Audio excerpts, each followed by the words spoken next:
Hai guys, selamat malam. Kali ini ada di channel Ulang Tahun Tangerang, tapi kita sedang memproses dekorasi untuk parsel hias. Apa aja sih bahan yang dibutuhin untuk parsel hias? Satu gunting, dan yang utama adalah nampan ya. Kita lagi model baru nih yang sekarang lagi ngehits kan pakai nampan-nampan. Ini banyak ditemui di toko perabotan ya. Harganya nggak jauh beda sama yang keranjang rotan. Kemudian pita-pita, ini dia ada banyak, disesuaikan dengan warna yang menarik-menarik. Juga double tip, juga ada lakban. Aku nggak pakai lem tembak karena agar nanti kemasan dari bingkisan ini nggak rusak ya, karena kalau pakai lem tembak nanti bingkisannya akan rusak saat dilepas-lepas. Kalau pakai solasi tinggal digunting aja di sudut-sudutnya, nanti dia akan terlepas sendiri. Nah, kita lanjut lagi. Nah, ini jangan lupa yang utamanya, bahan-bahan dari parcel. Ini aneka ragam karena kita mau bikin banyak parcel ya, dan harganya juga variatif. Harga parcel hias mulai dari 150 sampai dengan 350, tapi kalau ada yang minta harganya lebih itu juga kita bisa siapin. Nah, yang langkah pertama itu kita hias keranjangnya dulu ya, karena nanti di sudut-sudut sininya ketutup sama bahan, jadi nggak apa-apa kalau nggak pakai hiasannya cuma di tengah-tengah sini, karena ini kan nanti akan jadi view-nya ya, akan jadi tampilan awalnya. Kita solasi.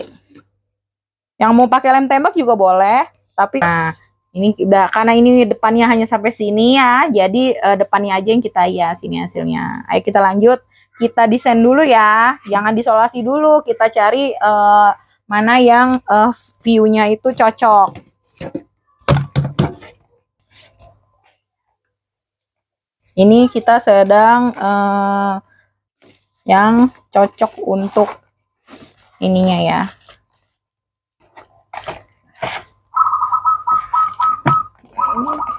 Seperti apa? Kuat, kurang goyang, berarti dia desainnya kurang ngeklop. Nah, kita cari-cari yang kiranya cocok. Nah, pertama-tama kita masukin yang kotak-kotak ya. Kalau yang pakai dus itu jauh lebih mudah untuk parcel hias ya, dibanding dengan kemasan yang kaleng-kaleng bulat seperti ini. Itu dia akan susah untuk dipadu-padanin karena dia kan lingkarannya nggak bisa ditempelin dengan yang lain. Langkah dua, kita temu dengan yang ini. Kemudian mulai disolasi sisi-sisinya. Nanti direkatin lebih kuat dengan lakban ya. Terserah sih, boleh pakai lem tembak. Kalau cara praktis itu dengan lem tembak, tapi dia akan merusak hiasan ketika yang dapat hampersnya itu ngebongkar parcel. Jadi kasihan banget kalau sampai pakai lem tembak, nanti ininya pada sobek-sobek.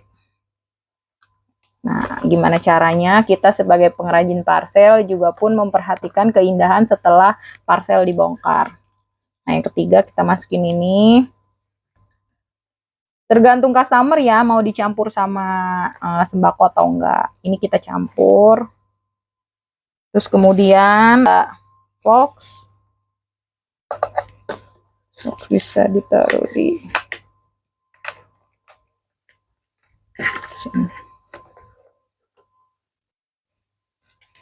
Karena ada teh botol, kita pakai teh botol.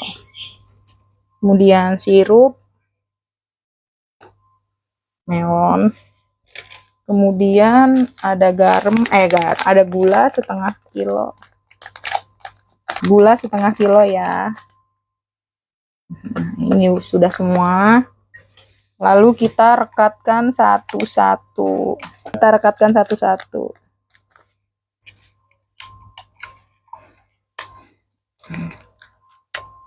Mudah saat proses lakban ya. Jadi sudah direkat-rekatin, tapi dia belum padat, belum paten. Karena kadang kan kita masih digonta-ganti modelnya atau digonta-ganti komposisinya. Ada teh celup.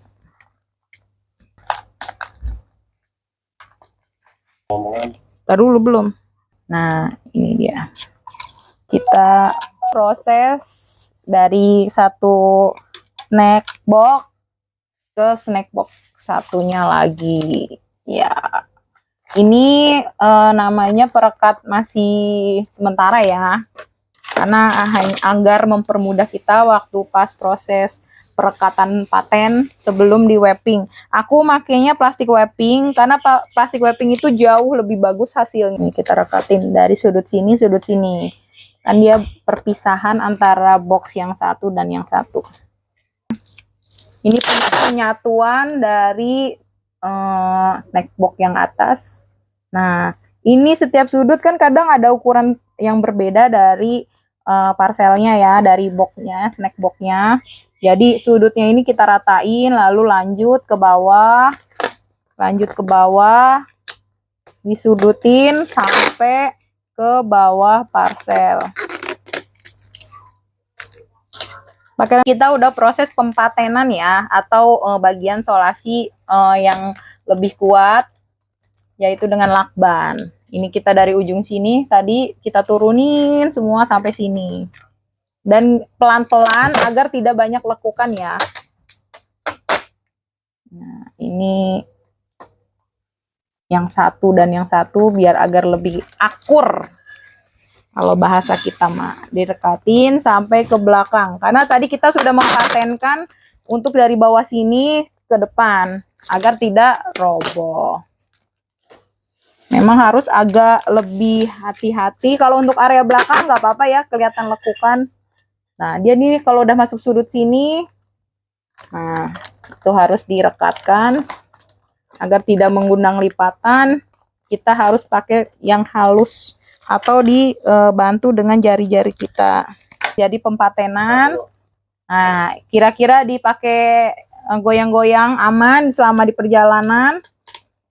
Guncangan agak diperbesar juga aman.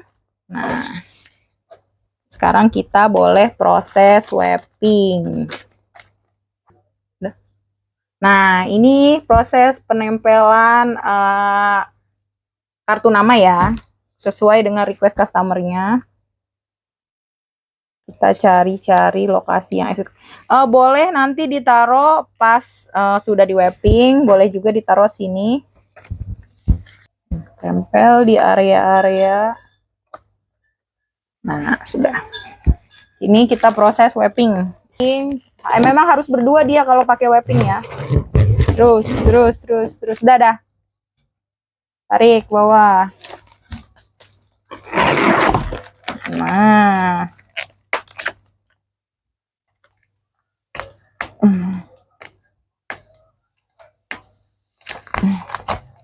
Ya, ini kita rapih-rapihkan sudut-sudutnya. Suaranya ya, terus. Nah, kita mulai permanen pakai lakban. Nah, setelah sudah nempel, tangan satu yang bantuin sudah boleh terlepas.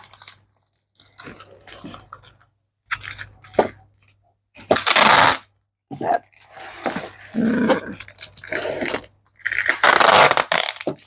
Agak ditarik agar wrappingnya kencang ya. Agak terik, jangan pelit ya. Ini kita proses perapatan ya dari sudut kanan kirinya. Itu disatuin.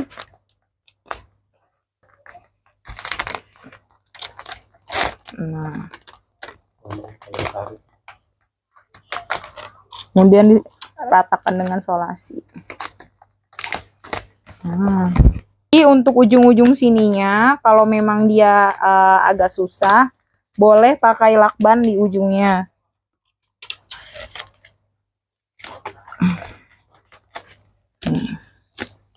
Kalau ini kan dia agak susah rapet. Ya, untuk nutupin yang bolongnya bisa pakai lakban. Nah, ini sudah jadi, tinggal nambahin pemanis. Apa itu pemanis? Yaitu ini dia manik-manik. Pakai pita juga boleh, pakai ini juga boleh, pakai ini juga boleh. Nah, kita sedang mencari mana yang lebih cocok.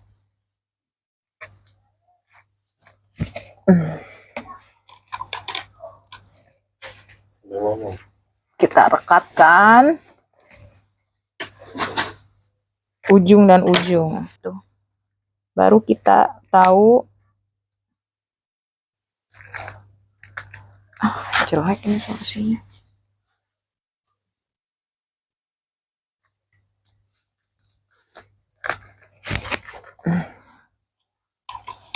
Nah, ini kita lagi pempitaan, proses pempitaan. Pasang pita biar lebih manis tambahan. Selamat Hari Raya Idul Fitri. Nah, kita lagi cari yang manis-manis. Nah, perekatan selendang Hari Raya Idul Fitri. Ini kita bikin kiwil-kiwil biar lebih manis lagi. Nah, kita bagi dua. Kemudian biar dia kriwil dan jadi lebih manis, kita tarik dengan menggunakan ujung gunting ya, dan ada tenaganya sedikit agar dia bisa, agar dia bisa curly.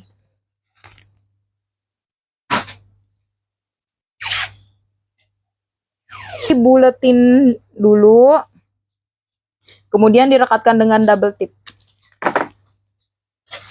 diputer agar sisi depan belakangnya terlem ya, mengandung lem, terdouble tip. Oke. Kemudian kita pasang di sini. Pasang.